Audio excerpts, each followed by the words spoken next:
You get hungry by finding something that's you. It's important that we celebrate our wins. We celebrate our lives because it causes us to want the next bite. It keeps us hungrier, not the reverse. Difference between depression and joy, right?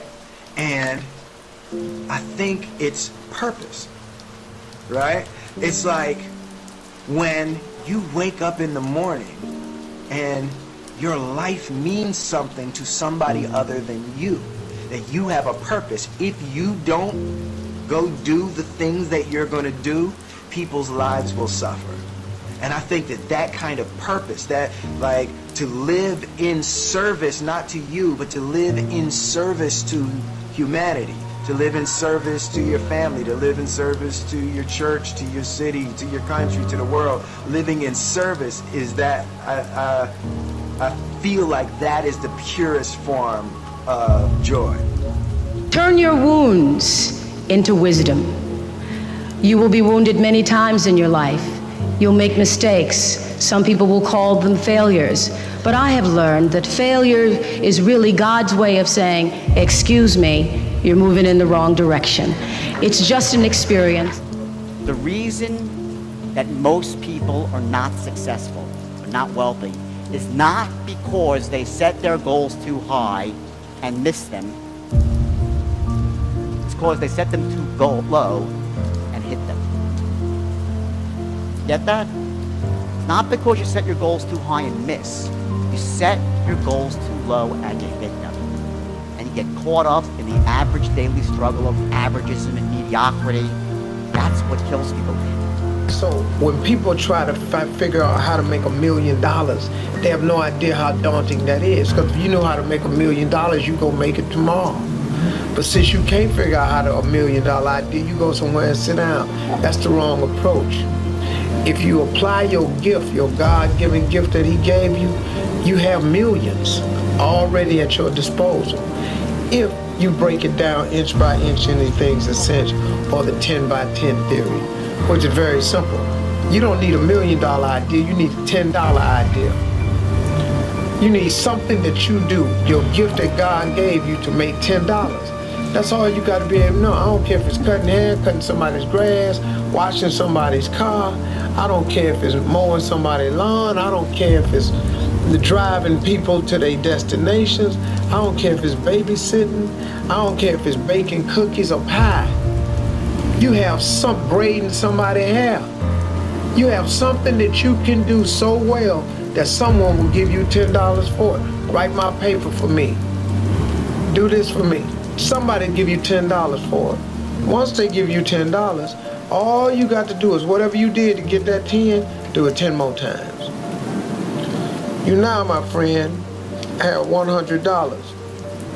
You have $100 simply because you took a $10 idea and you did it 10 times. Well, guess what? If you take that $100 that you made since you done it 10 times and you do it 10 more times, I got news for you, my friend. You now have $1,000. $1,000, you make $1,000, guess what all you got to do? You got to multiply that effort again. Do whatever you did to do $1,000, do it 10 more times.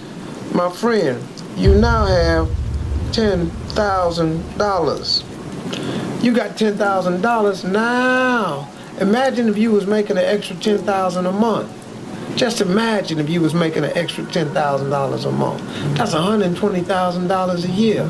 But I got news for you, my friend. Whatever you did, whatever it took to make yourself $10,000, all you got to do is do it 10 more times.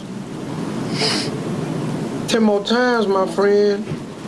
You now have $100,000. I got news for you now. If you can make $100,000, you're just a step away from being a millionaire, man. Because now you hire a few more people to help you out, that you can do portions of what you do, so you can duplicate that effort. And one more time, just one more time, do it 10 times. Man, that sounds hard. It is hard. But what else you got to do? What, you gonna stop at the 100,000? All you gotta do is duplicate your efforts by 10. You duplicate your efforts by 10 times 100,000. Welcome to the club, my friends. You are now a millionaire. Congratulations. You became a millionaire with a $10 idea. So stop bogging yourself down trying to figure out how to make $1 million. Do what you can do to make $10. And then do the 10 by 10 theory. Inch by inch, anything's a cinch. I believe that all of us are born unique, but most of us die copies. You got to find out what is it that turns you on, what resonates with you. One of the things that I realized and what allowed me to become successful as a speaker, the speaking industry, it's been hijacked by people who speak to sell, and it's okay to do that and make money. I speak to change lives because somebody spoke and changed my life. So this is my passion. This is my drive. This is something that I feel in my heart. And so the key to that hunger-driven life is a heart-centered life. I didn't do what I'm doing for years because of my programming, because of the culture in which I was raised in. I would see other people with degrees and PhDs and MBAs and credentials I don't have, and I convinced myself I couldn't do it. But Mr. Washington, on that day, we became friends, and he taught me not only someone's opinion of you does not have to determine your reality. He said that you have to work on yourself, and you have to have an unstoppable attitude, and no excuse is acceptable, and you've got to make it a priority, a non-negotiable in your life, and hold a constant vision of what it is you want to achieve. See it accomplished and go all out. Find a way to win in spite of the setbacks, in spite of the disappointments, in spite of your failures. I tell people when I'm giving presentations, you will fail your way to success. I have a saying, is life knocks you down, try and land on your back, because if you can look up, you can get up. And so those experiences of going after goals that's beyond your comfort zone, and having relationships that will challenge you, and surrounding yourself with coaches and mentors who can take you to a place within yourself that you can't go by yourself because you can't read the label when you're locked in the box.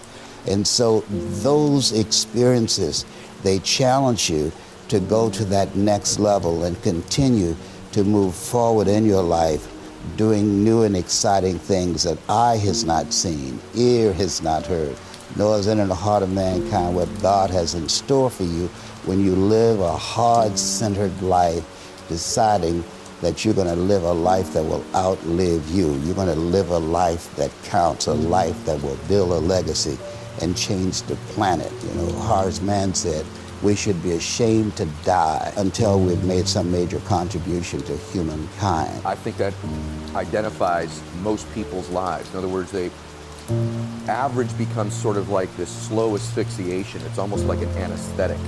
And that over time we become kind of immune and dulled to the average that we're becoming. I know this is true, at least for me. You probably experience it yourself too.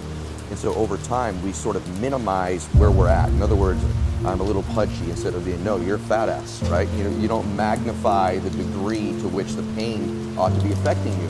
And so really what he means in that is, listen, you're going to get out of your life what you'll accept. And that's really difficult for people, I think, to understand is, look, what you think you're worth and what you're going to tolerate is absolutely what you're going to bring into your life and what the outward part of your life is going to look like. And so I live by that. Like, I let myself sort of feel the pain and the difficulty of being not where I want to be in whatever that area is, whether it's my spirituality, my relationships, my money.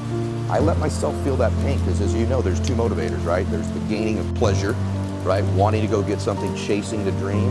But then there's the avoidance of pain. And for a lot of champions, that's a pretty big driving force for them. And so at least for me, I leverage both of those things on me to get myself to take action.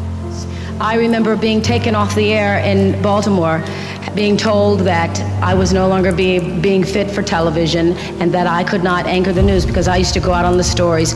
And my own truth was, even though I'm not a weeper, I would cry for the people in the stories, and which really wasn't very effective as a news reporter, to be covering a fire and crying because the people lost their house. And it wasn't until I was demoted as a on-air anchor woman and thrown into the talk show arena to get rid of me that I allowed my own truth to come through. And the first day I was on the air doing my first talk show back in 1978, it felt like breathing, which is what your true passion should feel like. It should be so natural to you. And